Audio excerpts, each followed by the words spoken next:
E se algumas criaturas narradas há muito tempo, e que muitas pessoas afirmam terem topado já frente a frente, não forem simplesmente lendas ou elementos folclóricos? Se elas existissem realmente. Tu imaginas, por exemplo, que é possível que existam as lendárias sereias, ou a própria Yara, que é muito aqui da nossa região? Será que essa criatura realmente existe? Ou isso não passa da imaginação das pessoas?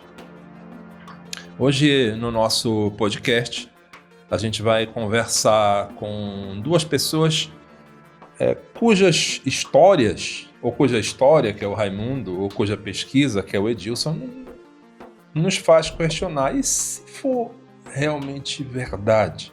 E se a sereia realmente existir? Ou se algo parecido com a sereia existir, visto que nem sempre as pessoas narram aquela criatura bonita, aquela mulher bonita. O Abraão, por exemplo, que é uma pessoa que eu já trouxe para cá, ele afirma ter se deparado com um ser aquático assustador. Ele e o companheiro dele, por sinal. Tu vais entender um pouco o que eu estou falando ao longo da conversa que eu vou ter com o Raimundo e com o Edilson. Hoje a gente vai falar de criaturas, seres humanoides aquáticos, como chama aqui o nosso amigo Edilson. E está começando o Pode Arrepiar de hoje.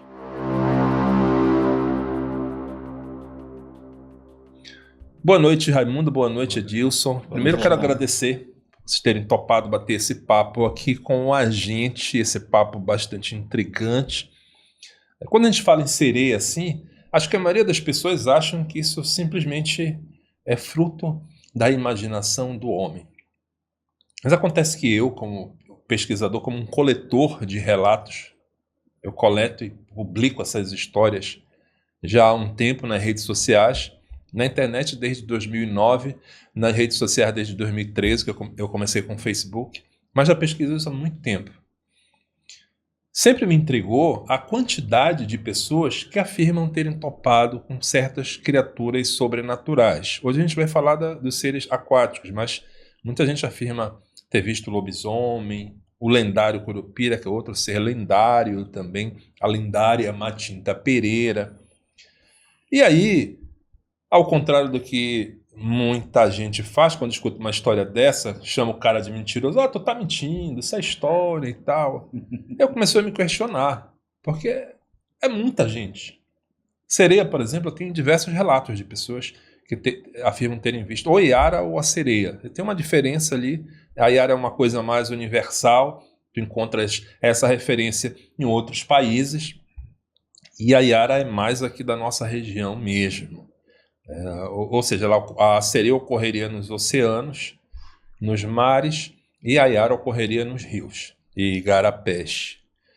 E vocês vão perceber, o relato do Raimundo e a pesquisa do Edilson corroboram muito com o meu pensamento, que eu acredito que esses seres existem. Eu, de fato, acredito nisso.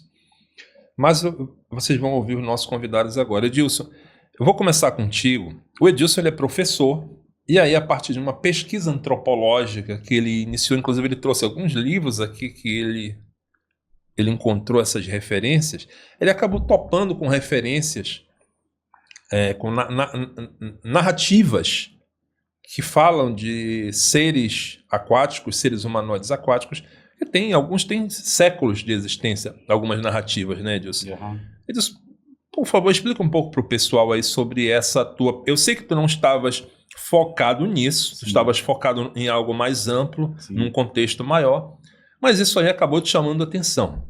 Uhum. Nathan, eu já pesquiso há uns anos sobre como a arte de Belém repete um tema que é o tema do nosso pássaro aqui, o urubu. E tentando entender o porquê desta repetição, algo que eu, inspirado e baseado em referências da psicanálise, eu chamo de compulsão à repetição. Por que a arte de Belém tem essa compulsão a repetir este tema deste pássaro? Ele está presente na música, basta lembrar da música da Dona Onete, músicas do Pinduca, na literatura, por exemplo, de Dalcídio Jurandir, num livro de 39, escrito em 39, publicado em 41, se eu não me engano, que é Chove nos Campos de Cachoeira, a primeira edição.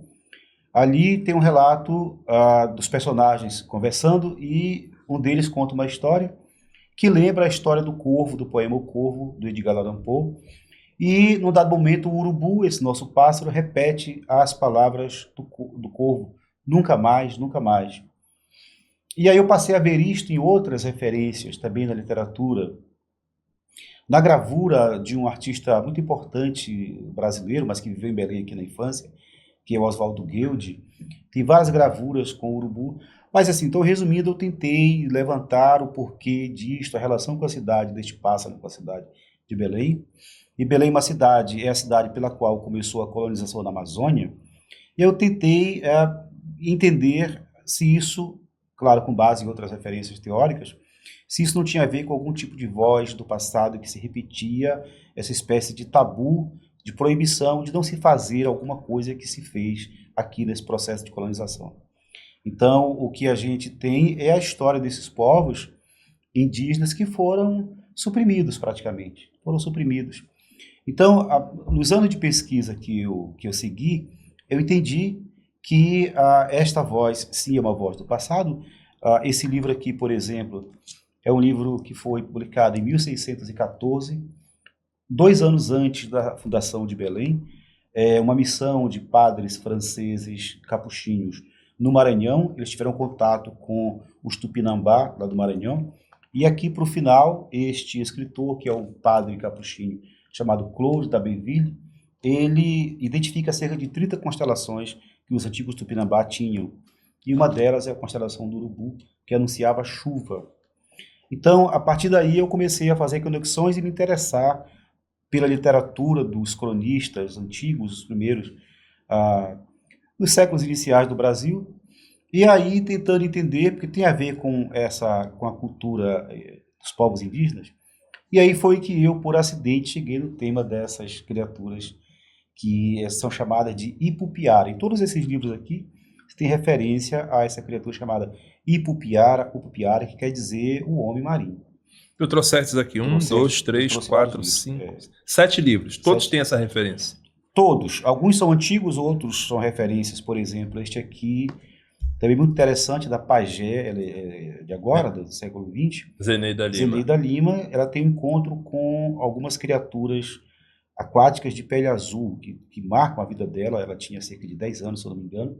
E é um acontecimento fundamental na vida dela, inclusive para ela seguir depois essa coisa da pagelança, caboclo e tal. E este aqui não é desse contexto, mas é o livro A Forma da Água, que é do mesmo diretor do filme A Forma da Água, que tem uma criatura aquática, um humanoide aquático, que é capturado na Amazônia. No filme e no livro, a referência é que é capturado na Amazônia. Portanto, seguindo uma tradição do imaginário acerca dessas criaturas. É um livro de ficção. É um livro de ficção. Eu não sei se tu conheces o filme A Forma da Água. E aqui você tem a mesma história do filme, só que um pouco mais detalhada. Detalhada. Qual o livro mais antigo que tu tens aqui com essa referência? O mais antigo desses aqui com essa referência é uma carta do padre jesuíta José de Anchieta. José de Anchieta é uma figura histórica porque ele está presente na fundação de cidades importantes como São Paulo e Rio de Janeiro. E aqui numa carta de 1560, ele é o primeiro, é o texto que refere pela primeira vez, o texto escrito, refere a essas criaturas, o Upupiara, que os indígenas, segundo esse relato, tinham muito medo. Assim como o Curupira, que tu mencionaste agora há pouco, logo na sequência que ele fala do Upupiara, esses homens marinhos, ele fala no Curupira também. E de que maneira ele fala dos Ipupiara? Qual é a abordagem dele? Ele fala acreditando, ele fala reforçando a ideia dos indígenas? Ele relata o grande temor, relatos de mortes de indígenas por essas criaturas, e é mais um registro, né, de algo que está muito presente a ponto de eles ficarem muito atemorizados todas as vezes que tinham encontros com essas criaturas, porque alguns morriam desses encontros. Eram mortos por eles. Eram mortos por eles. Ele chega a descrever como são essas criaturas? Ele fala que são esses homens marinhos que aparecem, que puxam indígenas das canoas, sabe? Agora, como o papel caiu ali, a marcação, eu não vou aqui encontrar, mas ele meio que abre essa tradição de relatos dessas criaturas que muitos outros do século XVI vão repetir. E o modo como eu cheguei achei a carta 10, deixa eu ver aqui, carta 10. O modo como eu cheguei, o primeiro livro em que eu vi isto foi um livro de um outro jesuíta, que é esse aqui, que viveu na Amazônia no século XVIII. Que é Padre João Daniel. Padre João Daniel. E aí, a partir dele, olha só, achei a carta aqui, deixa eu ver se... Fiquei curioso para saber o que é que ele fala, José de Anchieta. Poxa vida, deixa eu ver... Mas se tu não achar agora, quando a gente estiver conversando com o Raimundo, tu procura verdade. com maior tranquilidade e aí depois... Ah, tá aqui, ó. Tu achou? Ele tá falando de alguns animais e tal, criaturas míticas também. Eu acho até que ele tá falando do Curupira um pouco acima. Ó, tá falando do Curupira, tá vendo? E aqui embaixo ele fala do Cupiara. Eu vou ler esse trechinho, só um trechinho. Há também nos rios outros fantasmas, a que chamam Igpupiara, isto é, que moram na água, que matam do mesmo modo, né, aos índios. Não longe de nós há um rio habitado por cristãos e que os índios atravessavam outrora em pequenas canoas que fazem de um só tronco de cortiça, onde eram muitas vezes afogados por eles antes que os cristãos para lá fossem. Então a ideia é de que com a chegada dos cristãos naquele ambiente, essas criaturas foram desaparecendo. O que é algo interessante também do ponto de vista do confronto de duas culturas. Uma que vê esse tipo de manifestação como algo demoníaco e que a cultura que segue, na visão dele, o Deus verdadeiro, meio que vai expulsando. O que dá margem para a gente depois debater, se for o caso, também essa interpretação. Aí eu pensando aqui, isso não tem a ver também com o nosso comportamento, vamos levar para aquela época lá, para o comportamento degradante do homem branco, ou seja, onde a gente chega, a gente transforma um rio em esgoto, a gente devasta, desmata as florestas, derruba as árvores para fazer casa. E até hoje, por exemplo, acreditas, quando tu falas nessas criaturas lendárias, Matinta, Curupira, Ayara, que quando chega a civilização, chega a energia elétrica, por exemplo, e aí transforma-se esses ramais, esses caminhozinhos cercados por mata em estrada e tal, tu vais espantando essas... Não necessariamente o poder de uma crença, mas a ação de uma civilização. A nossa, até hoje, a gente tem esse comportamento destrutivo em relação à natureza, né? A gente não tem, apesar de já haver muita consciência, muita pregação ecológica, a gente ainda está muito aquém de um comportamento ecologicamente correto, a gente ainda continua transformando igarapés em esgoto aí pelos interiores, enfim. Então, não pode ter a ver com isso também? Eu acho que são as duas coisas, Natan. É a questão, digamos, cultural, ou como tu falaste, da civilização ocidental, que sempre se achou, no contato com esses outros povos, com essas outras civilizações, sempre se achou a civilização portadora de uma verdade, portanto, a verdade verdadeira, absoluta, e que tem na sua trajetória esse aspecto, digamos, como tu mencionaste, traz de um lado uma suposta verdade, diante da qual as outras maneiras de crer são falsas, e ao mesmo tempo traz esse comportamento que tu mencionaste de depredar o ambiente, porque faz parte da sua lógica predatória, de transformar recursos naturais em lucro. Sempre isso, a exploração. Então, de um lado, você tem uma lógica cultural, espiritual, religiosa, que desautoriza outras formas de pensar e de crer, E de outro você tem, subjacente a esta dominação do imaginário e intelectual da cultura, você tem o domínio material, que vai depredar o ambiente. Então eu acho que são as duas São coisas. duas coisas. Duas Né? coisas. De qualquer forma, é um relato fantástico que é do século XVI e já falava da existência dessas criaturas, muito embora dando outro nome. Eu não me recordo aí como tu falaste, mas eu lembro que tu usas o termo seres humanoides aquáticos. O termo que eu passei a usar, aqui se fala homens marinhos. Homens Eu marinhos. passei a usar humanoides aquáticos porque é um termo que ele chama muito mais atenção do que esse outro. Eu passei a usá-lo nos vídeos. Olha, é uma carta, Natan, escrita, aqui no final ele diz, no ano do Senhor, 1560, no fim do mês de maio. 1560. 1560. Cara, muito antigo. É o primeiro relato. Tu tens outro tão antigo Não, quanto, esse quase? É o primeiro. Esse é o primeiro. Dos que eu consegui é o mais antigo. E qual é o outro mais antigo? Eu tenho três aqui, quando eu vou lembrar agora a diferença, esses três aqui, ó. Esse aqui de 1587, que é do Gabriel Soares de Souza. Tá dando para o pessoal ver a capa do livro aí, Gabriel? Gabriel Soares, olha, Gabriel Soares de Souza. Gabriel. Aqui ele tem um trechinho onde ele refere, eu acho que é o parágrafo 127, olha, tá todo marcado, onde ele fala dessas criaturas, ó. O parágrafo 127, que trata dos homens marinhos. O que ele fala aí?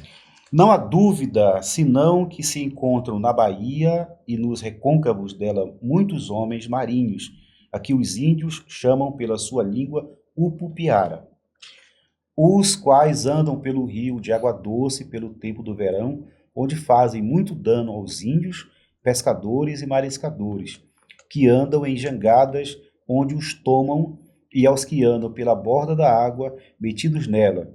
A uns e outros apanham e metem-nos debaixo da água, onde os afogam, os quais saem à terra com a maré vazia, afogados e mordidos na boca, narizes e na sua natura, ou seja, na genitália. Caramba! E dizem outros índios pescadores que viram tomar estes mortos, que viram sobre a água uma cabeça de homem, lançar um braço fora dela e levar o morto. E os que isso viram se recolheram, fugindo à terra assombrados, do que ficaram tão atemorizados que não quiseram tornar a pescar daí há muitos dias, o que também aconteceu a alguns negros de Guiné, os quais fantasmas ou homens marinhos mataram por vezes 5 índios meus. Ele era um senhor, né, de escravos, indígenas e africanos, e já aconteceu tomar um monstro destes 2 índios pescadores de uma jangada e levaram um, e salvar-se outro, tão assombrado que esteve para morrer, e alguns morrem disto. E um mestre de açúcar do meu engenho afirmou que, olhando da janela do engenho que está sobre o rio, e que gritavam umas negras, uma noite, que estavam lavando umas formas de açúcar, viu um vulto maior que um homem à borda da água, mas que se lançou logo nela, ao qual o mestre de açúcar as negras disseram que aquele fantasma vinha para pegar nelas, e que aquele era o homem marinho, as quais estiveram assombradas muitos dias, e destes acontecimentos acontecem muitos no verão, que no inverno não falta nunca nenhum negro. Caramba, cara. Gabriel Soares de Souza. Rapaz, tu sabes que me lembrou um trecho dessa narrativa aí? Um relato que eu recebi já faz um tempinho de um seguidor que teria ocorrido em Breves. O que é que conta essa história? O que é que conta esse seguidor? Que lá na cidade de Breves, que para quem não sabe fica no Marajó, lá em Breves tinha um mergulhador que era aqueles mergulhadores que não utilizavam equipamento. Não sei se ainda tem, hoje em dia não sei se ainda tem, mas antigamente era um tanto quanto comum esses mergulhadores. O cara mergulhava até onde o fôlego permitia, e esse senhor, especificamente, ele era o mais experiente de lá. Então, quando alguém morria afogado ali no Rio de Breves, geralmente chamavam ele para procurar o corpo e tal. E foi o que aconteceu. A história é que 2 rapazes estavam tomando banho de noite, esses rapazes desapareceram, estavam supondo que eles morreram afogados, e aí chamaram esse senhor. Esse senhor mergulhou, tem o Rio de Breves ali, aquela área do canal é bem fundo ali, mas ele acostumado, ele mergulhou.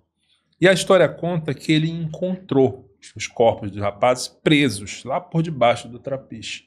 E quando ele voltou com uma corda para amarrar os corpos para subir, ele disse que ele foi atacado, que apareceu do lado dele uma criatura humanoide que arranhou ele porque ficou tentando puxar ele. Olha como é parecido com o que tu está contando aí. Tentou puxar ele mais profundo, ele se desesperou, ele se debateu. Eu não estou lembrado agora se ele puxou uma faca ou se ele bateu. Eu sei que ele se livrou daquele ataque e subiu, cheio de arranhões, e disse que não ia mais voltar para resgatar os rapazes. Como ele já tinha localizado, o resgate foi feito pelo Corpo de Bombeiros. Mas me chamou a atenção porque tem um trecho aí da narrativa que é muito parecida Bem com similar, isso, né? cara. Muito parecida. Vou passar aqui para o Raimundo agora. O Raimundo, ele tem um relato que eu achei muito interessante, que eu suponho que tem a ver com a aparição dessas criaturas. Eu queria que tu contasses a tua história. O que aconteceu? Foi de noite, foi de dia, Raimundo? Foi de noite. Nós temos casas aí em Manhandeua, quem conhece é o Gudual, né? Gudual. Manhandeua faz um giro, atravessa um canal, só que divide Manhandeua para o Gudual, né? O Gudual, por sinal, tem muita história que vem de lá do Gudual, né? cara. E nós íamos todo ano desde 90, tem esse momento lá em Manhandeua, em Fortalezinha. Então tem uma casa lá, primeiro fizeram uma casa de tabocazinha lá pra gente ficar, e o pessoal foram no ano anterior, fizeram tudo lá, só que não dura muito tempo uma casa de taboca. E eu cheguei e falei assim pra minha esposa, a gente vamos agora no próximo ano, vamos nós. Aí vamos falar se tua mãe vai, se ela não for, a gente vai assim mesmo. Aí a minha sogra, eu vou, não vou? Aí eu peguei as crianças e a minha esposa e fui pra praia. Chegando lá, quando eu olho pra casa, a casa não dá pra ficar. Por quê? Porque ela estava toda estourada, a tapalha tinha cedido, não tinha ninguém para ficar lá, e ela ficava de frente do Atlântico lá, essa casa. Então o vento dá muito forte, o sal... Só para o pessoal entender, o pessoal que não entende, descreve o que é uma casa de taboca. Uma casa de taboca é uma casa feita de uma madeira bem fina e misturada também com bambu.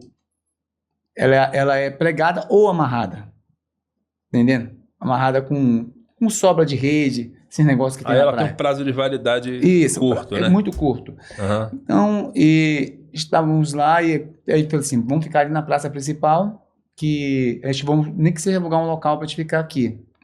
E no começo de julho lá, no comecinho assim de julho naquela época, não ia muita gente, porque não tinha energia elétrica. Hoje já tem. Lá fica tudo escuro, a partir das 6 horas da tarde já está tudo escuro lá. E quando eu vejo uma amiga nossa que tinha uma casa, essa casa onde aconteceu o fato, de frente do mar, ela olhou de lá e disse assim, ei, vocês não vão ficar na rua não, vem pra cá. Aí eu disse, vamos nessa. Então aqui, a Alex pegou as crianças, tá entendendo? Nós fomos pra casa dela lá. Então, sendo que a casa dela, né, assim, a porta principal sai pra rua, e essa mesma porta principal vai até a porta que desce pra praia. Esse mesmo corredor imenso. Aí a casa fica aqui e a porta... tu olha aqui, tu abrir ela, tu vai ver a praia. Pô, que legal. É uma casa boa, tem lá. Aí vem pra cá, e Alex, não vem ninguém pra cá por enquanto esses dias, vocês ficam aqui, até vocês darem um jeito aí. Que nada, ficamos as férias todas lá. Então, estávamos lá, nessa mesma noite foi quando aconteceu, na primeira noite. Não foi passar outra noite. Então a gente estava lá, aquela tarde foi animada, tudinho, foi escurecendo, aí do outro lado da rua tinha um motor que era ligado e passava energia para fornecer para eles lá. Acho que não dava 10 horas da noite, encerrou. Então quando dá 10 horas da noite, que encerra tudo, começa aquelas conversas, não conversas de terror, mas conversas normais entre a gente, aquele dominó batido, aquela galera todinha. E sendo que essa casa estava lá e tinha mais ou menos umas 4 pessoas para dormir na varanda, e as mulheres e as crianças iam dormir nos quartos. Entendeu? Foi assim que foi feito. Olha, as mulheres e as crianças nos quartos e a gente na varanda. A gente está lá na varanda, tudo normal, e as horas vão se passando. No primeiro dia tu não quer dormir logo, mesmo que tu esteja cansado, né? Tá conversando com a galera lá, comendo um peixe, tá entendendo? Tá tudo correndo. Tá naquela adrenalina normal lá. Aí eu estava preparando um estudo, que eu era professor e líder de adolescente na Igreja Batista, certo? E eu estava preparando um estudo, quando eu voltasse, eu ia passar esse estudo para mim não ficar o tempo todo assim, mas eu estava preparando esse estudo para levar para eles. Eu estava preparando tudo normal, e isso, já chegávamos a toda a animação lá umas 11h40. Cada um foi para sua rede, e eu amarrei minha rede bem próximo à porta E sempre essas casas de varanda, de interior, a varanda ela é metade, ela não é toda. Ela é metade a varanda. Toda rodeada a varanda, só é metade. Quer dizer que tu pode pular ela, né? E aí, você, tu armou tua rede de frente pra praia. De frente pra praia. Tô bem aqui, a rede aqui, a praia, eu tô olhando, tá vendo a praia lá. Pô, Tô aqui, o vento tá dando aqui forte e eu tô olhando a praia. Lua cheia. caramba. Fazia aí? um caminho no mar. O caminho fazia no mar. Assim, então, olha, no dia de lua cheia, tu sabe que disso aí, né? O caminho vai certinho, faz no mar, o caminho. O farol de Salinas jogava em cima da ilha. E o que acontece? Eu tô lá e passa meia-noite. Quando vai dando umas 00:40, eu já tô meio cansado um pouco, eu pego o telefone, eu tenho que acabar aquilo que era minhas férias, mas eu já sabia o que eu ia fazer, com o estudo que eu ia dar. Quando eu tô ali eu olho na direção do barranco, que tinha uma escada para descer para a praia e para subir, né? Quando eu olho para a direção do barranco, eu vejo uma mulher vindo. Aí, o que aconteceu? Na tarde, nessa mesma tarde que eu cheguei, tinha uns hippies que estavam na praia. Um grupo de hippies. Então, esses hippies, sempre quando vão para lá, eles pedem para tomar banho no nosso banheiro. E a gente deixa. Não pode ficar à vontade, eles vão lá tomar banho, eles, a esposa deles, as crianças que eles levam. Aí de lá eles descem, vão embora. Aí eu continuei lendo, eu estava lendo, como eu te falei, estava lendo em Romanos 8. Nenhuma condenação há para aqueles que estão em Cristo Jesus. Eu me lembro de tudo que eu estava fazendo. Eu estava com um telefone Ericsson, aquele que era pretinho, grossinho e uma antena grossa, que tinha uma luz verde em cima. Sim. Tá entendendo? Eu estava com ele e eu ligava ele. Tijolinho. Isso, cara. continuava a minha leitura. Ligava ele e tinha uma luz que dava aqui branca nas teclas. E eu olhava e tá tudo normal. Aquilo fez chegando, passou do banheiro. Aquela mulher. De longe, tu olhava, era como se fosse uma mulher vestida de branco. Com um vestido desses que essas mulheres usam na noite, colado no corpinho. Mas quando chegou perto, assim, eu cheguei bem perto aqui, tá aqui a grade não, a varanda. Quando aquilo chegou bem próximo à varanda que eu virei, aí já era diferente. O que era? Para mim era uma mulher, modo de andar, certo? Era um andar igualzinho de uma mulher alta, de uma mulher assim, uma americana. Mas só que o corpo era muito fino, dentro, como se fosse de um vestido. E ela abriu a porta essas portas, sempre quando estão muito usadas, elas estão arrastando no chão. Essas portas de varanda. Ela arrastou a porta. E ela fechou a porta. E eu aqui, então se ela abriu aqui, eu não estou vendo mais ela aqui, eu só vi ela na minha direção, bem aqui. E eu já fiquei amedrontado. E ela ficou desse lado. E virou para mim. E quando ela olhou para mim, eu estava com o celular ligado. Ela botou a perna por cima da rede. O pé era grande, certo? Tinha dedos normais, mas era um dedo assim, maior que o dedo da frente, aqui o grande, mas só que tinha como se fosse pato. Aquela união ali. Isso, aquela era membrana. grande. Quando ela abriu o pé fez isso. Pum, ele abriu em cima de mim. E isso aí foi o que me amedrontou, que eu pensei que ela ia me atacar. E nesse tempo, o celular ele apagou. Eu liguei, pum, de novo. E eu vi ela em cima de mim. Pois isso que mostrou alguma coisa relacionada ao teu relato. Lembrando. Mas continua. Ela passou o pé por cima de mim. A água que estava escorrendo pingou em cima Caramba, cara. em cima da minha Bíblia. Pingou a água Pingou dela. a água em cima da minha Bíblia. E ela passou. Ela vinha com aquilo escorrendo, porque a água saía por aqui, pelos cantos. E vou explicar para vocês muito bem o que eu vi, tá bom? É assim, não tem cabelo. É um ser que tem uma cabeça partida aqui. É como se fosse, não é um buraco, é uma divisão. E aquilo divide, vem até bem aqui. E fecha, e faz assim, ó. E o barulho é assim. Ah, tu escutou Mais barulho. E volta. Aí. Uma boca curta, como se fosse assim. O peito é como se fosse uma dourada. Nossa. Sabe uma dourada de peito? Sim. Não uma dourada de costas, uma Sim, dourada de peito branco. É aquilo que eu tô te falando que eu achava que era uma mulher vinda de branco. Aquilo que te fez achar que era uma mulher Que era uma com mulher que vestido estava branco. vindo. Acho que quando chegou perto não era. Quando aquilo chegou perto de mim e tinha uma vagina mesmo. Uma vagina mesmo. Mas a vagina não tinha nada de pelo, nada. Era uma vagina mesmo de uma mulher sendo grande. Tá entendendo? Ele passou aquilo por cima de mim. E quando aquilo passa por cima de mim, o olho dela é como se fosse areia. Areia, vocês já foram em praia do Salgado à noite, quando você bate o pé no salgado, ele respinga como se fosse um fogozinho. Assim mesmo o olho respingava e fazia assim, ela fazia assim na cabeça. Aí fazia aquele barulho. Aí voltava de novo. E aquilo abria aqui no lado.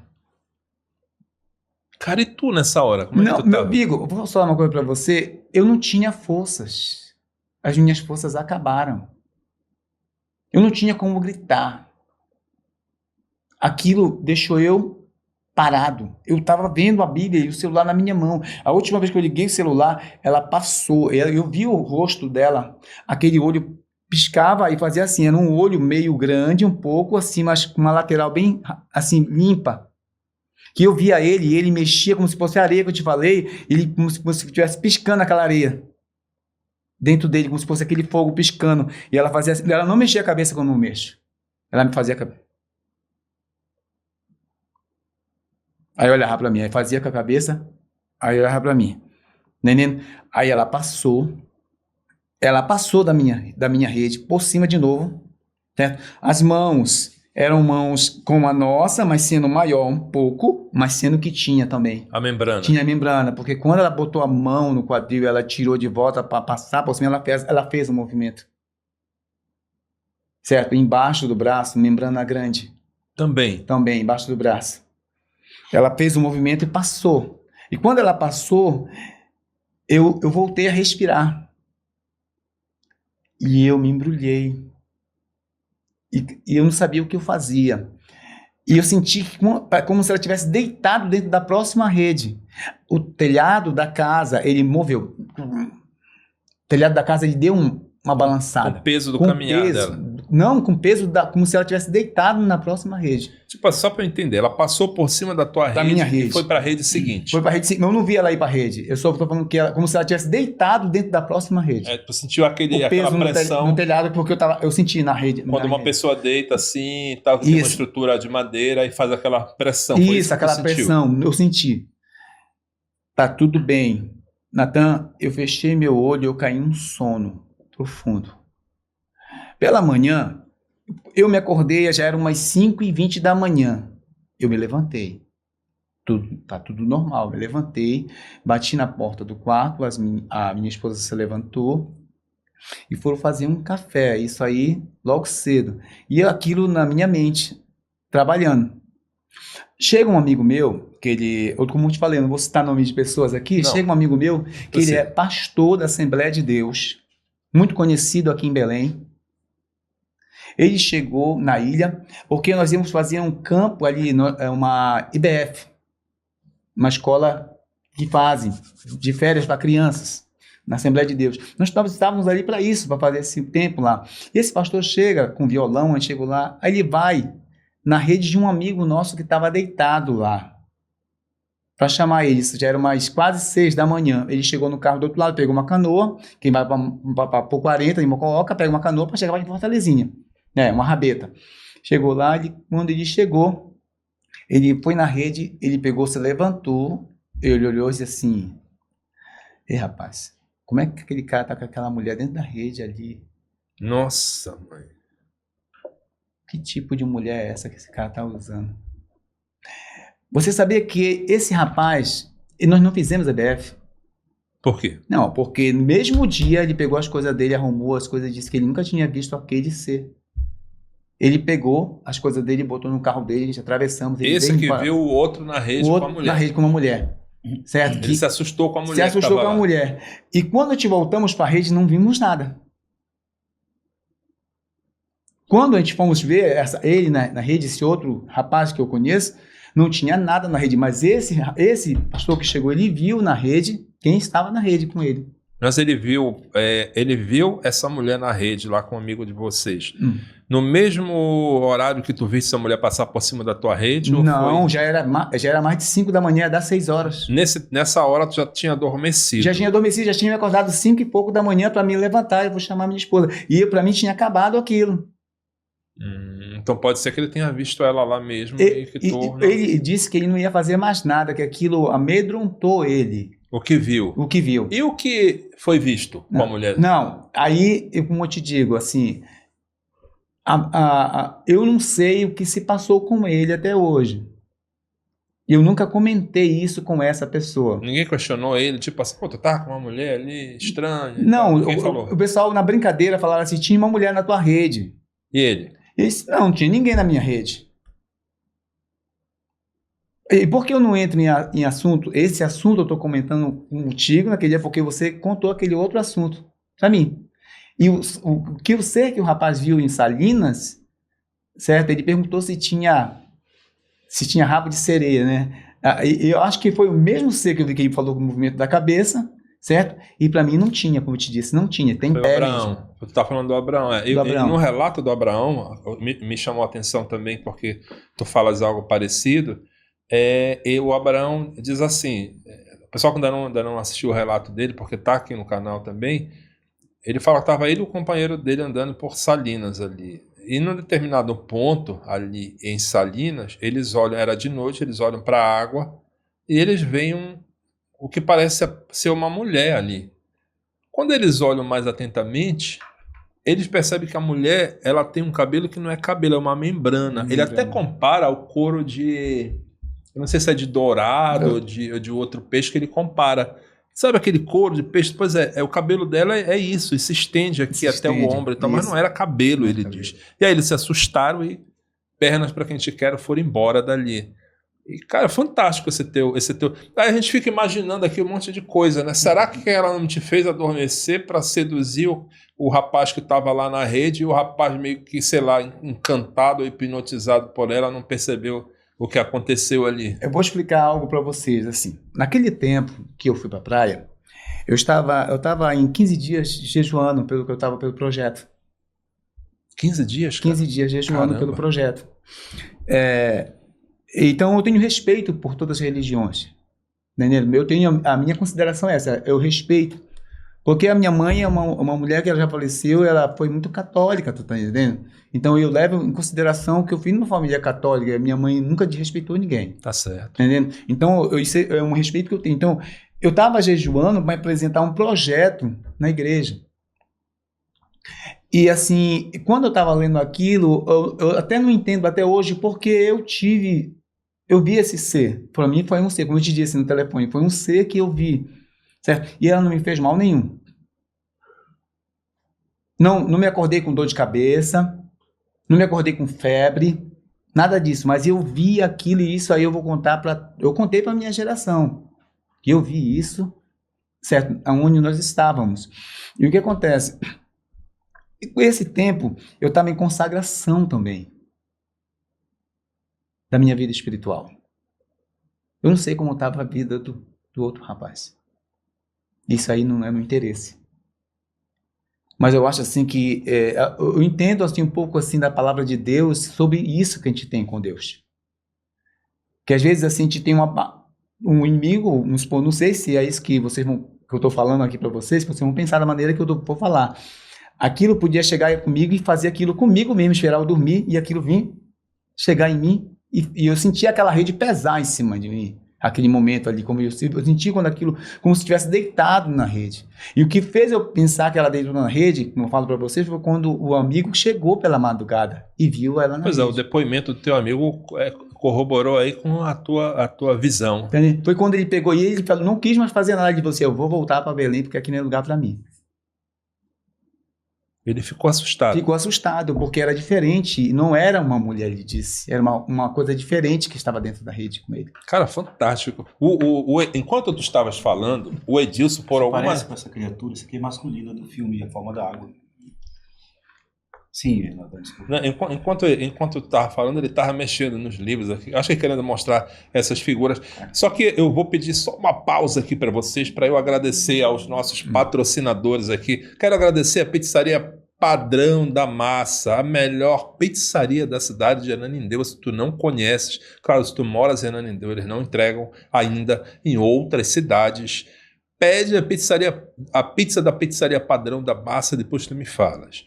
Sebo e Companhia, Sebo e Cia, do professor Charles Torres, o maior e melhor acervo de livros e colecionáveis a Sebo e Cia tem. E agora eles têm um site de leilões que é o www.seboecia.com.br. Então, se tu gostas de livros raros, de colecionáveis, como antigos quadrinhos, bonecos de chumbo e outras coisas interessantíssimas, mas entra lá no site da Sebo e Cia. Consultório do Dr. Arão Tadeu, o craque da odontologia, que fica localizado no bairro de Batista Campos. Dr. Arão Tadeu, especialista em facetas dentárias. Cachaça Fazenda Santa Maria. Já a Cachaça Fazenda Santa Maria fica localizada na cidade de Abaetetuba, que é a terra da cachaça. Casa Nobre, do meu irmão Fladilson Nobre, materiais de construção, também fica em Abaetetuba, mas se tu moras em cidades vizinhas, tu podes ligar, te informar, fazer um orçamento, que com certeza vai ser mais em conta lá. Além disso, ainda vai ter ainda um atendimento nota 10 lá da Casa Nobre. Quero agradecer também aqui ao André Vieira, corretor de imóveis. O André Vieira também atua em Ananindeua e região metropolitana de Belém, de um modo geral, um corretor muito sério, muito correto. Então, se tu queres alugar, se tu queres comprar, ou se tu queres vender um imóvel, procura aí o André Vieira, corretor de imóveis. Solar e Cia. Solar e Cia tem tudo para sistema solar. Confira alguns dos nossos serviços. Venda e instalações de sistema solar fotovoltaico, a limpeza de painéis solares, instalações e manutenções elétricas e muito mais.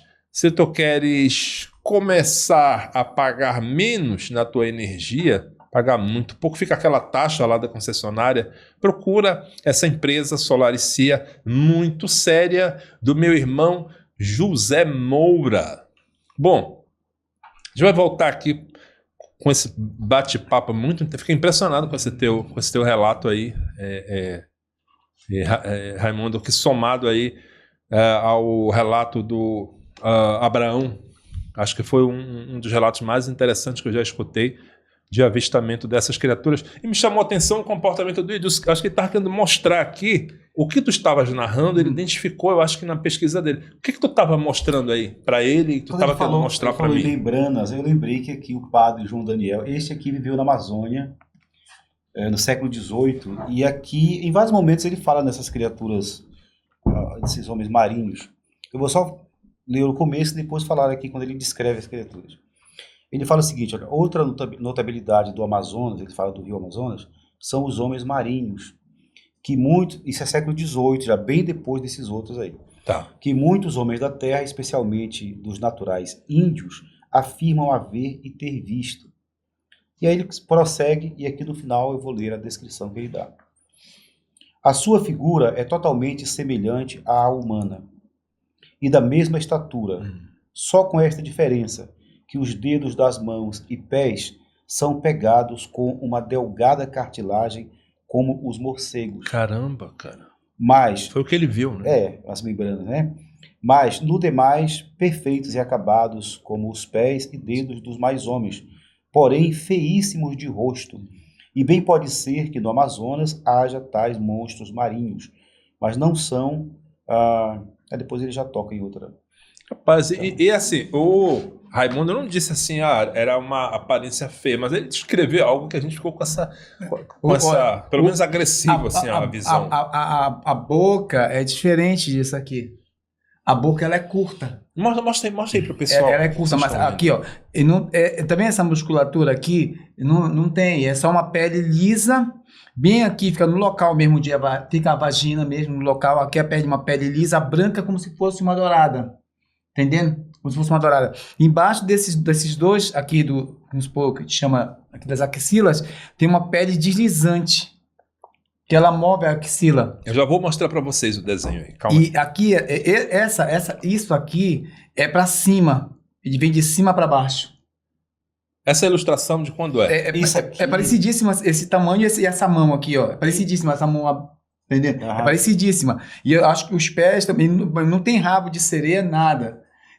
Tem uma perna normal, mas sendo que a pele é como se fosse uma dourada também. Aponta essa ilustração para a câmera aí, Olha, por favor. isso aqui é uma ilustração da criatura do filme A Forma da Água. Tá? Quem, porventura, está na plataforma Disney, o filme A Forma da Água. É só para a gente entender, isso é um filme de ficção. Ficção. Total, ou é Mas ele é inspirado? inspirado nesse imaginário da Amazônia. Porque aqui é uma missão americana que vem capturar esta criatura. E aí eles vêm, o cara fica hospedado aqui em Belém, vai para Santarém.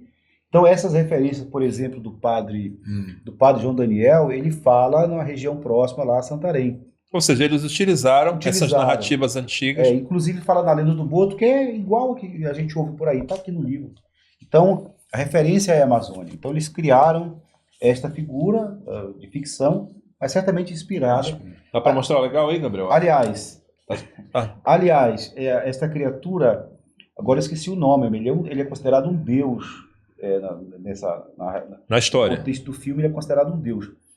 Esqueci agora o nome dele, mas é um deus, eles capturam e levam para os Estados Unidos para... E aí o Raimundo disse que ele viu com algumas diferenças, né? O rosto não era assim. O rosto não é assim, o rosto é meio bicudo um pouco, a boca é pequena, sendo que os dentes são, um dente só da frente, é como se fosse, ela abre a boca rápido, aí fecha. Aí o barulho sai daqui de trás, não é uma orelha, é um buraco. E esse negócio vem de cima para baixo. Isso aqui vem de cima para baixo. Raimundo, molhou muito a tua Bíblia só um pouco? Porque, não, pingou poucas coisas, porque eu acho que o líquido, se eu tivesse a casa fosse mais perto, ia molhar mais. Já tinha escorrido do corpo. Tinha escorrido do corpo, porque como se aquilo viesse na direção mesmo, de onde nós estávamos mesmo. Aquilo molhou que a Bíblia, onde eu estava pela manhã, ela ficou tufada, a página ficou tufada.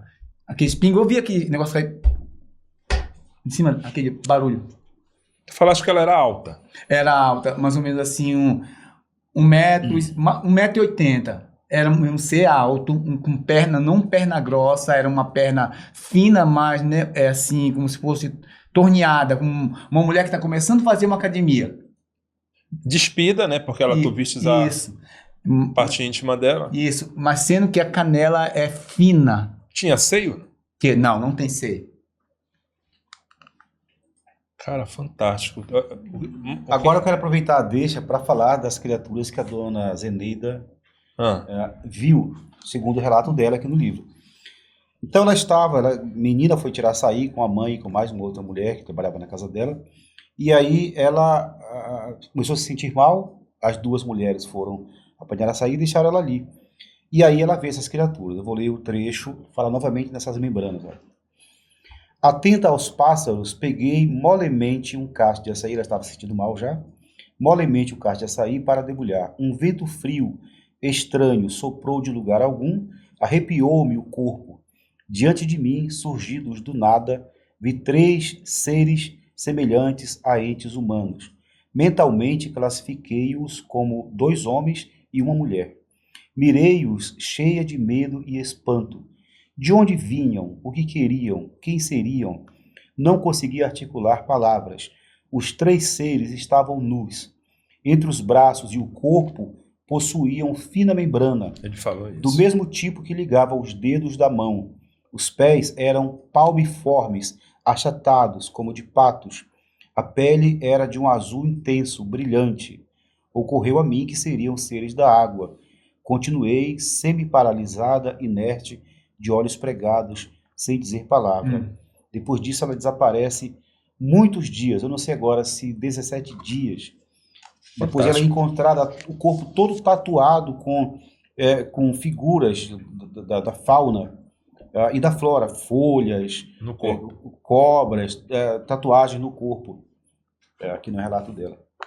Cara, fantástico, muito parecido mesmo com a parte da descrição do que o Raimundo viu.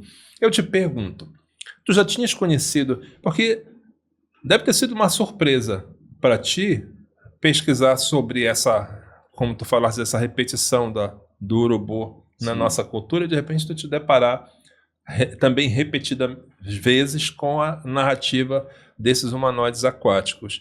Mas tu já tinha conhecido uma pessoa que trouxe tal descrição assim para ti? Rapaz, eu sou ribeirinho, né? Eu sou ribeirinho do Rio Gurupi e a gente ouve essas histórias de crianças que sumiram e tal, encantadas. Eu tenho uma amiga de infância que viveu uma experiência de ir para o fundo.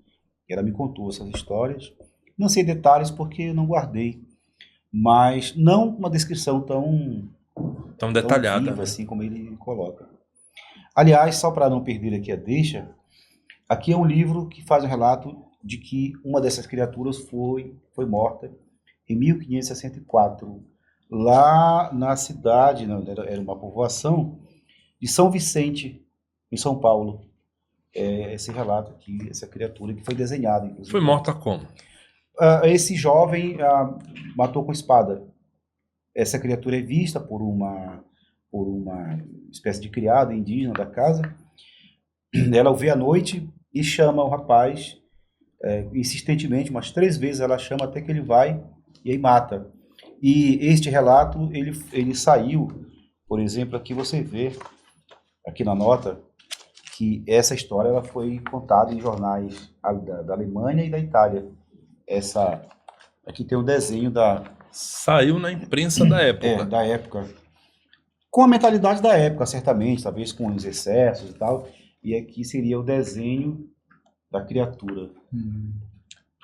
Esse desenho é da época É também. da época. Aconteceu em 1564. Vira mais assim para mostrar para a em câmera. São Vicente, São Paulo. Era uma vila de São Vicente. Hoje faz parte da Baixada Santista, se eu não me engano. Na época que eu li isso aqui, eu pesquisei um pouco mais.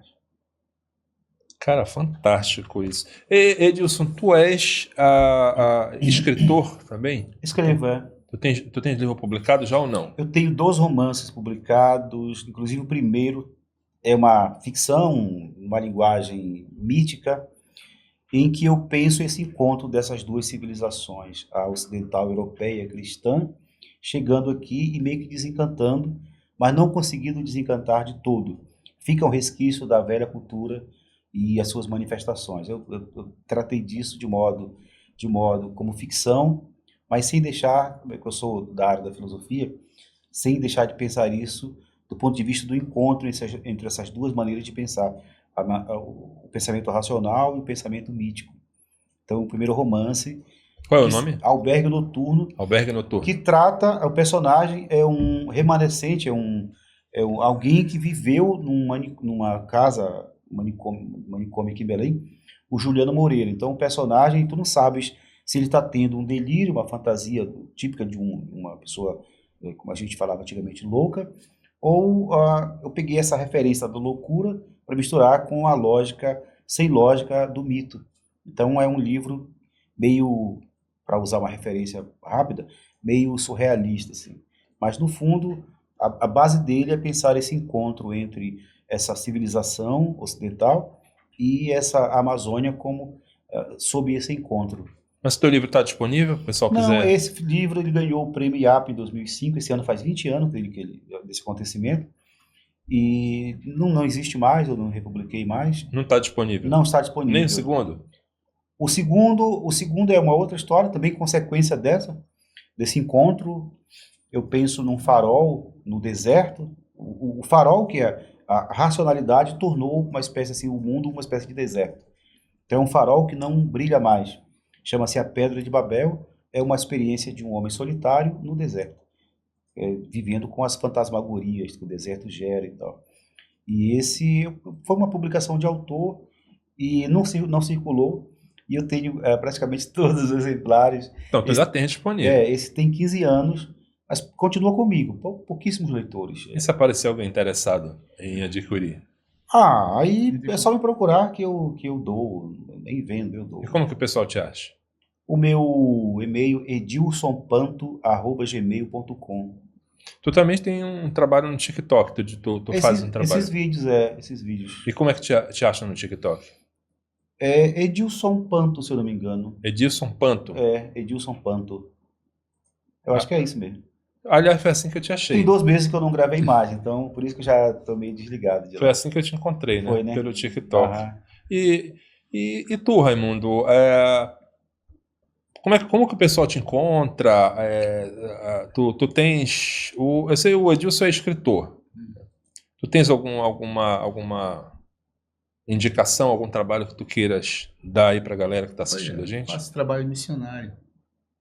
Trabalho ajudando o próximo, missões. Tu és batista, é Sou isso? batista, da Igreja Angelim, em Belém, ali atrás do bosque, entendendo? Pastor, presidente, pastor Marcelo, pastor Andresa. Olha, a gente tem muito evangélico e tem batista também, presbiteriano, que segue a gente aqui. De repente alguém aparece lá depois de ter assistido o vídeo para bater um papo Sou contigo.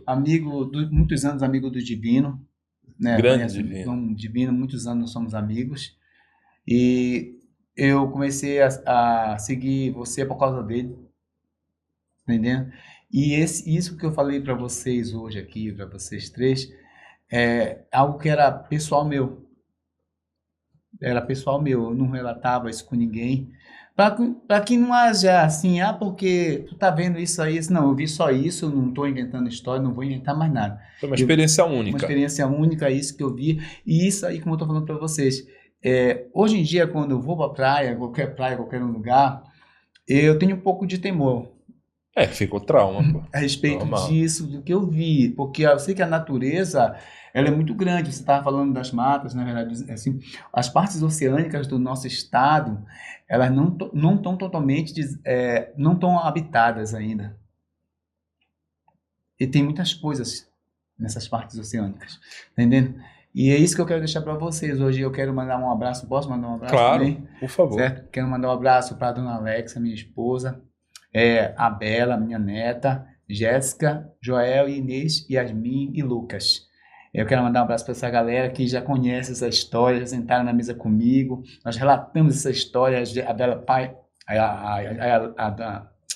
a Jéssica diz: pai, o senhor vai falar uma coisa, o senhor é crente, pai, tome cuidado com o que o senhor vai falar. Eu disse: não, a cabeça fria, isso não vai tirar a força de fé em Deus que eu tenho. Com certeza. Né? Eu só vou falar algo que aconteceu comigo, filha. No dia que acontecer com um de vocês, você vai entender o que eu estou falando. Porque só quem passou pela experiência sabe, Com certeza. entendendo? Interessante. Amém? Só quem passou pela experiência, não importa isso, a tua religião, importa que eu vivi isso. Eu tive uma experiência com isso. Então aquilo foi natural, tão natural como se não estivesse conversando aqui. A única coisa que não tinha energia, mas eu tinha um celular. Né? Na época eu tinha um celular. Então é isso que eu quero deixar para vocês hoje aqui, tá, meu amigo Natan? Eu te agradeço por ter compartilhado essa experiência com a gente. Eu achei muito interessante, uma das mais interessantes que eu já encontrei. E te agradeço mesmo de coração por tu teres topado dividir isso aqui com a gente. Agradeço também o Edilson aí pela participação dele. Ele já tinha trazido o Edilson numa live, né? A gente tinha batido um papo aí e combinado de, numa oportunidade futura, realizar esse encontro aqui que a gente fez hoje. Então, obrigado, Edilson, de coração. Obrigado, Raimundo, de coração, mais uma vez, pela tua participação. Obrigado aí a todos vocês que assistiram este podcast até aqui e até o próximo Pode Arrepiar. Valeu!